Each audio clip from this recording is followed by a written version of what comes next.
Do you guys want to hear a story, Lion and Rick? Yes, please. And Xander now. And Xander Dog, he can get involved as well, basically, right? When I was a young squaddy in the armed forces, I came back after a 6-month operational tour, and I went out with a friend of mine called Rosa, and Rose introduced me to a friend of hers called Shelley, and I was chatting away with this girl, Shelley. She's fit as fuck, Greenpeace hippie, 24, 25 years old, and she was like, do you want to come back to my place for a drink? And I was like, yeah, sure. So obviously I knew what was going to happen. So we go into her place, we sit down for a little bit, have a little chat, and then we go upstairs and we start shagging. And about 10 minutes in, I need a shit. I really, really, really need a shit. I've got the grumbles in my tummy, like proper grumbling. So I said, look, love, I don't want to ruin the mood, but I need to use the toilet.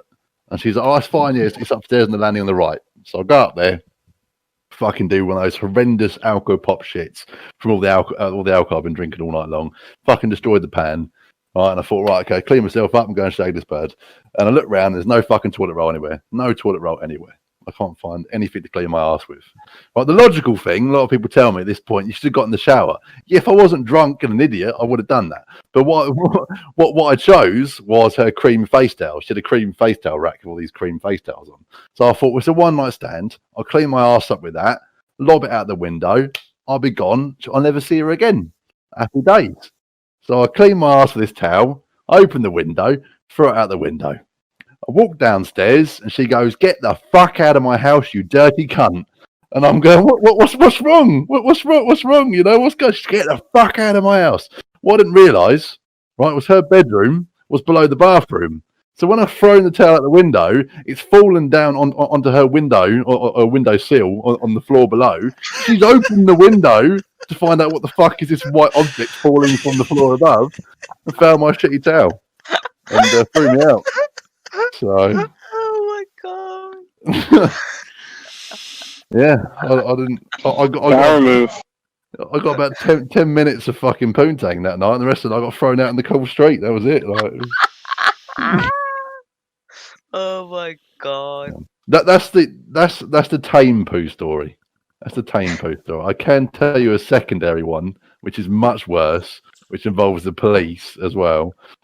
Oh, yeah, I want to hear that. Okay. So anyway, I went up to Newcastle and I went to a pub called Allswell's, and I met this bird in there, and we're chatting about everything else like this.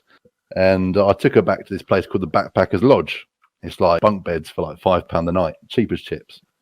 All right, so we go upstairs. She's a dirty slag. I start smashing her back doors in. For people that don't speak British, that means shagging her in the arse. So I'm smashing her back doors in. All right, so I'm shagging her back doors in. The owner of this hotel comes up, or this hostel thing, I say hostel thing, comes up and goes, and he starts banging on the door, going, "Can you keep the noise down? You're disturbing other guests." And I'm going, "Fuck off, you cunt. I'm getting my fucking end away here. Fuck off, you cunt." Sort of thing, like this, being a lovely gentleman that I was at that age. And so he goes, "Fine, I'm going to call the police." I said, "You call the fucking police. You call the fucking police." So off he goes and calls the police. About 10, 15 minutes later, the police turn up. They're banging on the door, going, "Can you open the door?" Open the door, and the owner goes, "Fine, I'll go and get the key." So he goes down to this like desk area, gets the key, comes up, opens the door for the police officers. The police officers come in. I'm still smashing this girl in the back of the arse. I'm going, "Fuck off, you cunts! Leave me alone! Fuck off, you cunts!" So obviously I'm now swinging for the cops while trying to shag this girl in the fucking arse. The cops grab me and they pull me off her. And as they pull me off her, she shit all over me. Just literally just shit all over me. All down my fucking trousers, all down my fucking Lacoste fucking just shit all over me. So now I'm angry. I'm swinging for these two coppers. I'm fucking. I got some good hits on the coppers, but they took me down. And they've cuffed me up, put me in the car, and took me down the cop shop, the police station. They've gone through all my belongings, everything else. They've found my army ID card, rung my commanding officer at the place I was stationed, and said, "Look, we've got one of your blokes. He's drunk and disorderly and violent. Do you want us to deal with it and charge him, or do you want to deal with it?" So my CO said, "No, I'll deal with it. I'll send 2 MPs to come pick him up." So these two police officers escort me down to the station. These two MPs turn up at the train station. I'm still covered in human shit, I might add. It's all over me still. Like, it's all in my fingernails. It's all down my fucking legs, everything else. Then I had a 2-hour train ride from there back to camp as well. So as soon as I got on the train, I cleared the fucking carriage. No one would sit 300 meters of me covered in all this fucking shit. So when I got back to camp, I got regimental work for a month. So basically, it means like as soon as I finish work, any shit jobs that need to be done, I carry on doing at the end of the day. I had my pay deducted for a month as well, and I almost spent time in the glass house for that. Glass house being military prison. I spent a short stint. That was it basically. They thought I'd suffered enough with my pay being taken away and everything else of that, and I didn't really hurt anyone. I might have hurt one of the officers prior when I gave him a knock on the chin, but that was about it really. So yeah, rough times.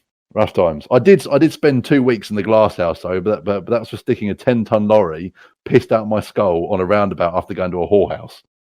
So and I did go to prison for that. I did. You know, I was based in Gibraltar. I went over to Los Lagos with a friend of mine called Adam Williams, and we went whoring. We went and picked some whores.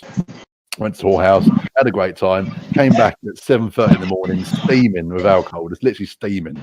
I'm still stinking Red Bull and fucking vodka and everything else. And I didn't know that day I had the duty of driving a 10-ton lorry up to the ranges full of fucking grenades, ammunition, everything else. I thought, I've got to do it now. I'm here, like my eyes are bloodshot, everything else. I thought, I've just got to do it. I've just got to drive up to the ranges and I can park up and I'm done. That's all I've got to do. And I can sleep, I can relax, and then I can drive the vehicle back. I drove about 200, 300 meters out of base and stuffed the lorry straight on top of the roundabout. I fell asleep behind the wheel of the truck.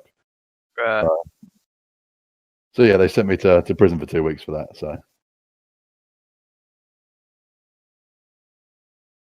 good times, yeah, good times. Jesus Christ, man!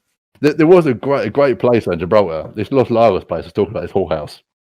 You could pay €50, and you go in and you sit at a table with your mates. You'll sit at a table. And they put this big old TV on, and you can choose what you want to watch. You want to watch the football, you want to watch whatever you want to watch. They bring some food and snacks out. It's €50. Keep in mind, right? You pick a girl, she gets on the table and noshes you off. Your mate picks a girl, she gets on the table and noshes him off. So you all sat there watching the football, couple of beers, bit of food, all getting noshed off. It's fantastic. It was a beautiful, beautiful place.